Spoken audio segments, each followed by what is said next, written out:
ইনসাফ কাকে বলে শিখবেন? ইনসাফের জন্য আমরা তন্ত্রমন্ত্রের ধার দায়ী।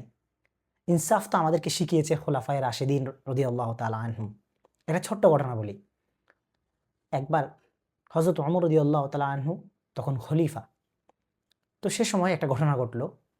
এক লোক আলী ইবনে আবি তালিব রাদিয়াল্লাহু আনহুর নামে বিচার নিয়ে আসলো। কার কাছে? খলিফার কাছে। এবং যে সময় বিচার নিয়ে এসেছে ঠিক সেই সময় আলী রাদিয়াল্লাহু তাআলা আনহু নিজেই খলিফা ওমরের পাশে বসা।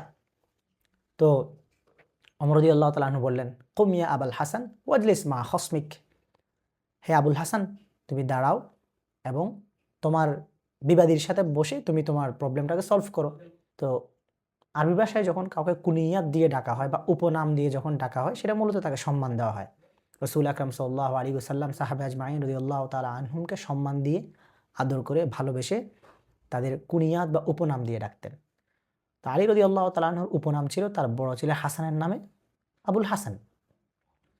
তো আলী রাদিয়াল্লাহু তাআলা আনহু খলিফার আদেশ শুনে উঠলেন এবং তার বিবাদীর সাথে বসলেন।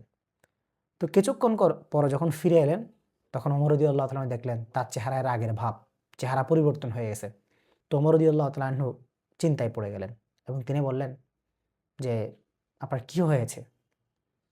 আপনাকে তো যাওয়ার সময় বেশ ভালোই দেখলাম, এখন আপনার চেহারায় এত রাগ, কারণ কি?